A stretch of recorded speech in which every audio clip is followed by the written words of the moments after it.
Bloomberg Audio Studios. Podcasts, radio, news.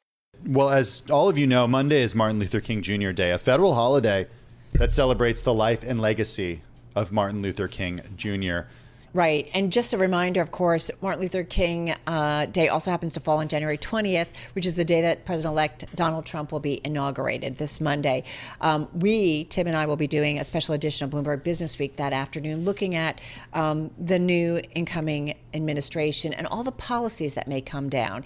So we want to get into that and more with our next guest, who has a certain very personal story and attachment, of course, to Martin Luther King Day. We are joined by Rev Dr. Bernice King. She's the Chief Executive Officer of the Martin Luther King Jr. Center for Nonviolent Social Change, which is also known as the King Center. She is the daughter of Martin Luther King Jr. and her mom, Coretta Scott King, founder of the King Center. Dr. King, so nice to have you here with us. You know, Monday for many, it's a holiday. Well, nice to have you here. For many more, it's also a reminder of our difficult past around race relations and discrimination. What does the day mean to you, honoring your dad? Well, it's an opportunity, obviously, for us to not just commemorate his life, but to really look further into his teachings.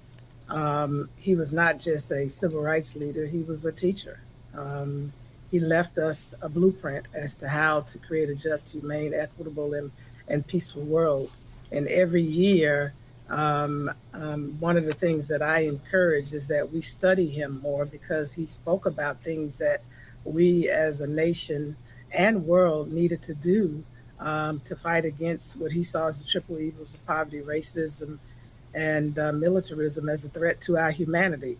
And so here we are once again this year, and as we inaugurate a new president, those teachings don't change. They stay the same.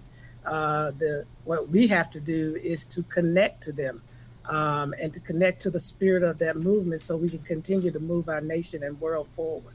I was going to ask you, just to follow up, you said, you know, your dad leaving us a blueprint. How would you think he's doing, how we are doing today with that blueprint?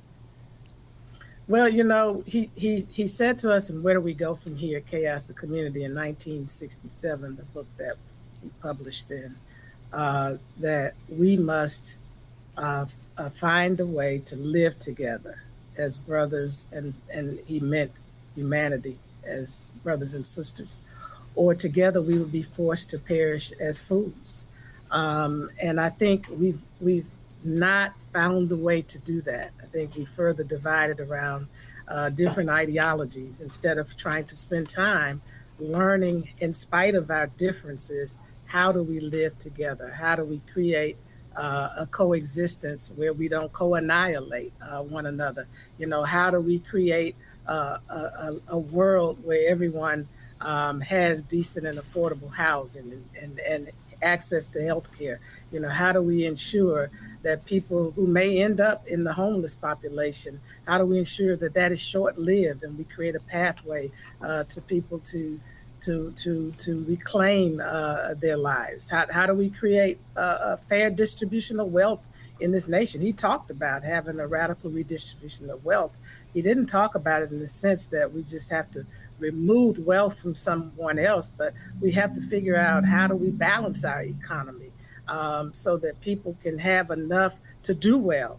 And then, of course, he talked about how do we respect who we are from different cultures and different backgrounds. We'll never all agree on everything. We'll never all like each other.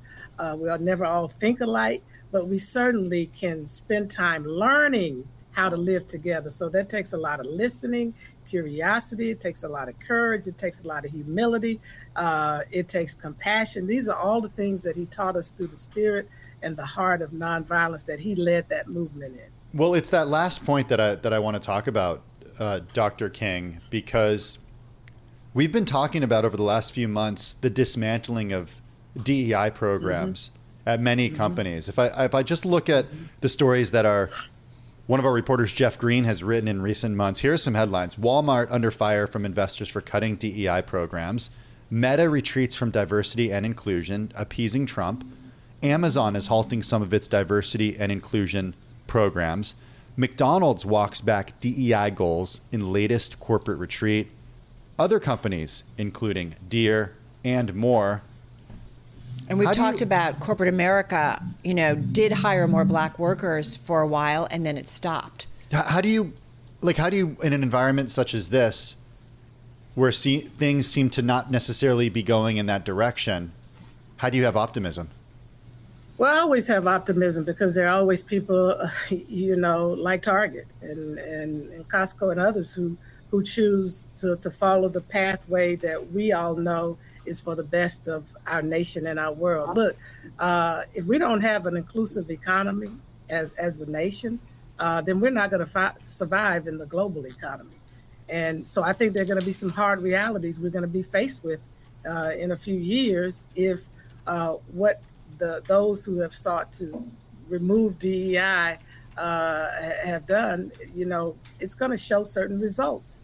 I think it's up to certain courageous leaders to combine forces and stand against this. It really, at the end of the day, it's really not about the language anyway.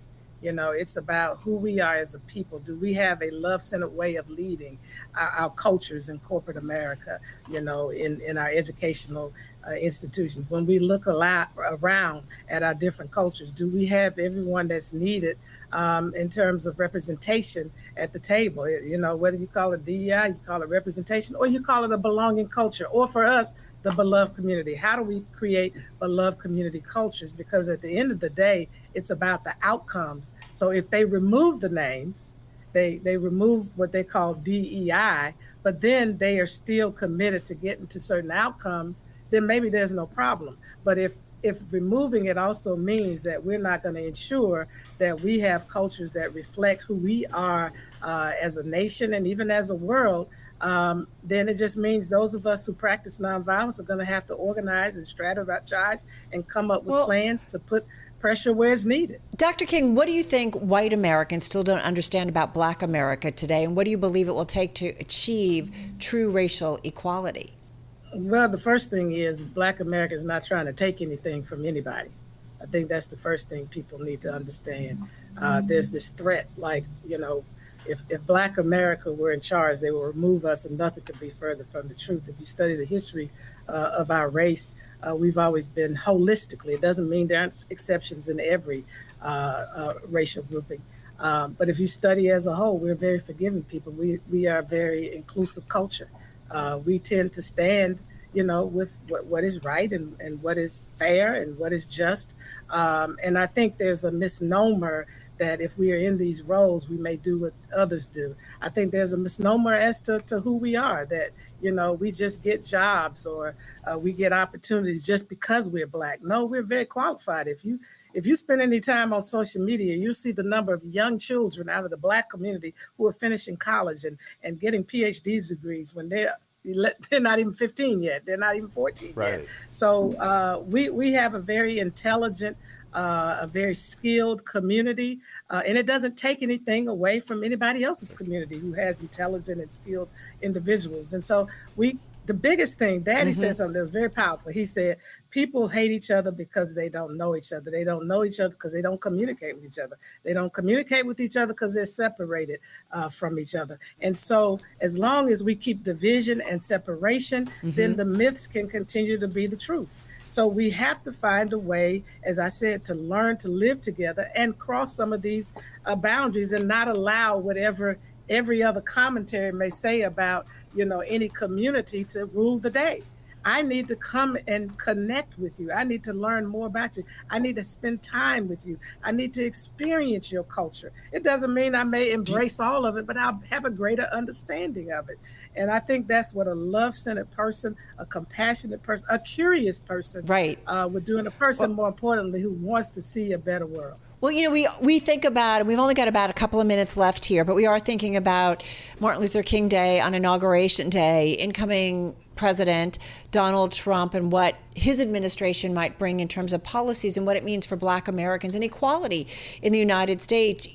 We kind of get the sense that your dad, tried to engage power to influence change. He seemed very pragmatic and yet took those risks. Yes. Do you think your father would try to engage with the right the conservative right to get them to better understand the implications of their positions, or is that not even possible? And again, only about a minute and a half here.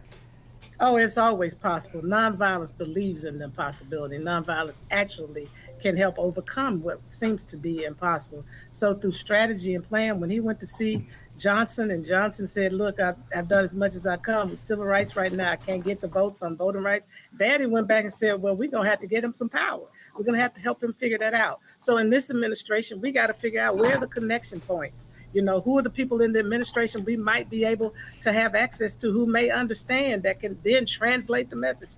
It's about strategy, and nonviolence helps you with that. Do you have faith in the Trump administration helping out the Black community? I have faith in God, and I believe in the power of a collective conscience that is committed to freedom, justice, and equality. And I believe it is possible. That's why our theme is, Mission Possible, protecting freedom, justice, and equality. Freedom, justice, and democracy through the spirit of Nonviolence 365, which is Kingian nonviolence, is taught and demonstrated by my father. That's what I have faith in. Dr. King, just 25 seconds left here. What do you hope every American kind of thinks about when it comes to our country here? I want them to remember that as a humanity, we have been to these places before. Maybe not literally us, but human beings have been in difficult, challenging times.